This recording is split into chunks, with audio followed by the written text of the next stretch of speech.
गणपती बाप्पा मोरया. मेजवानी तडका ह्या चॅनलवरती मी वंदना आपल्या सगळ्यांचे खूप खूप गोड असे स्वागत करते. गौरी गणपतीच्या सणाच्या तुम्हा सर्वांना खूप खूप शुभेच्छा. गणपती बाप्पाचा आवडता खाऊ म्हणजे मोदक, आणि त्या मोदकासाठी मी इथे 250 ग्रॅम पनीर घेतलेले आहे. नेहमी आपण वेगवेगळ्या प्रकारचे मोदक करतच असतो, पण आज आपण थोडे वेगळे करणार आहोत. आता इथे मी तुम्हाला पनीर खिसून दाखवलेलं आहे. हे खिसल्यानंतर पण असं रवाळच राहतं, म्हणजे त्याला असं चिकटपणा नाही आहे. त्यासाठी आपण हे पनीर वेगळ्या पद्धतीने घेणार आहोत. सुरुवातीला मी पनीरचे इथे बारीक बारीक तुकडे करून घेतलेले आहेत, आणि हे पनीर आपल्याला मिक्सरला लावून घ्यायचं आहे. इथे पनीर वापरताना शक्यतो मलाई पनीरच वापरा.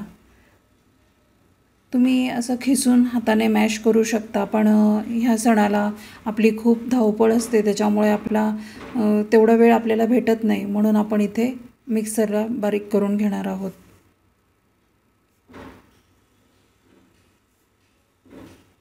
आपल्याला याची स्मूथ अशी पेस्ट हवी आहे, म्हणूनच मी सुरुवातीला लहान लहान तुकडे करून घेतलेले आहेत, आणि हे आपण 2 बॅचेसमध्ये मिक्सरला दळून घेणार आहोत.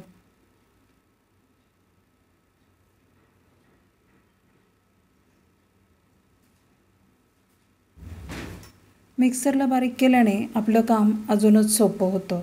आता इथे आपल्याला एक तर नॉनस्टिक कढई घ्यायची आहे किंवा नॉनस्टिकचा पॅन घ्यायचा आहे.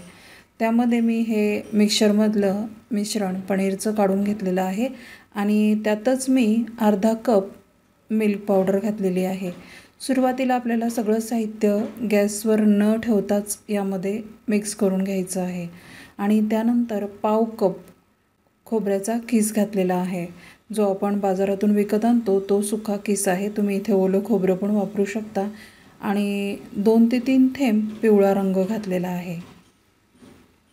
हे सगळं साहित्य आपल्याला सुरुवातीला एकजीव करून घ्यायचं आहे.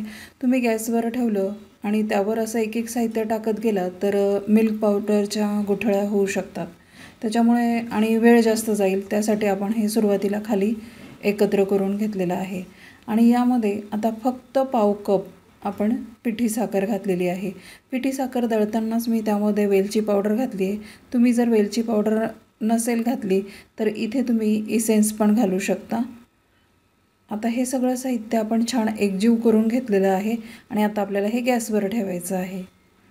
मध्यम आचेवर आपल्याला हे छान असं फक्त 5 मिनटं शिजवून घ्यायचं आहे. 5 मिनटानंतर असा गोळा आपला आपोआप फिरायला लागतो. जेव्हा असा गोळा फिरायला लागला तेव्हा लक्षात घ्यायचं की आपलं मिश्रण आता तयार झालं आहे, किंवा थोडंसं मिश्रण हातावर घेऊन तुम्ही गोळी करून पण बघू शकता. हे मिश्रण जर जास्त शिजवलं तर ते फार रवाळ होईल आणि त्याचे मोदक बांधता येणार नाही. त्याच्यामुळे आपल्याला थोडं ओलसर असतानाच हे मिश्रण खाली काढून घ्यायचं आहे, आणि ते थोडंसं हाताला सोसेल इतकं गार झालं की आपण मोदक करायला घ्यायचे.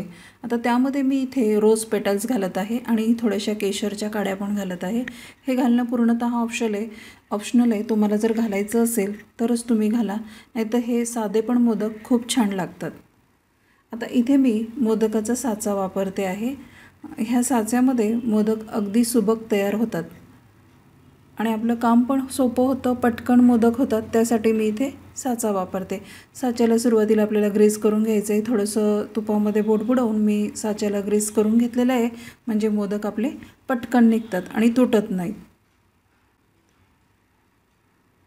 आता त्यामध्ये आपण असं गुलाब पाकळ्या आणि केशरची काडी लावून मग हे आपण जे मिश्रण मोदकाचं तयार केलं आहे पनीरचं, ते आपण घालणार आहोत. इथे तुम्ही काजू बदामाचे काप, पिस्त्याचे काप, असं जे साहित्य तुम्हाला आवडेल त्याच्याने तुम्ही गार्निश करू शकता, पण मी इथे फक्त रोज पेटल्स घेतलेले आहेत.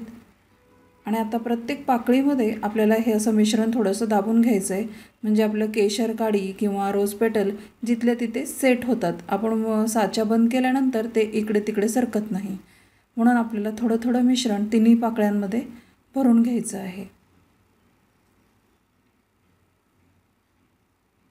आणि आता साचा बंद करून आपल्याला उरलेल्या जागेमध्ये हे मिश्रण अगदी बोटाने असं दाबून भरायचं आहे, म्हणजे मोदक आपला घट्ट तयार होतो. तर सुरुवातीला जरी तुम्हाला इथे हे मिश्रण पातळ वाटत असेल तरी हे 5-10 मिनटानंतर थोडे पेड्यासारखे घट्ट होऊन येतात. असं दाबून भरल्यानंतर आपल्या रोज पेटल पण छान सेट झालेले आहेत. अशा प्रकारे आपण सगळे मोदक तयार करून घेऊ. तुम्ही इथे बघू शकता मोदकाला रंगही अगदी सुरेख आला आहे. मोदक दिसायलाही खूप आकर्षक झालेला आहे आणि त्या वेलचीच्या सुगंधाने, पनीरच्या, मिल्क पावडरच्या सुगंधाने अगदी खव्यासारखा आणि खूप चवीला छान झालेला आहे. एकदा अवश्य करून बघा. लाडक्या गणपती बाप्पाला हा खाऊ नक्कीच आवडेल. इथे मी दुसराही मोदक तुम्हाला दाखवते आहे. अगदी छान मऊ आपले मोदक तयार आहेत. मैत्रिणींनो, चॅनलवर नवीन असाल तर चॅनलला सबस्क्राईब करा.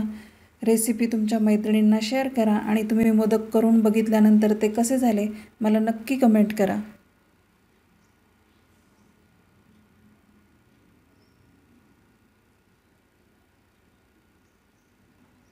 थँक्यू.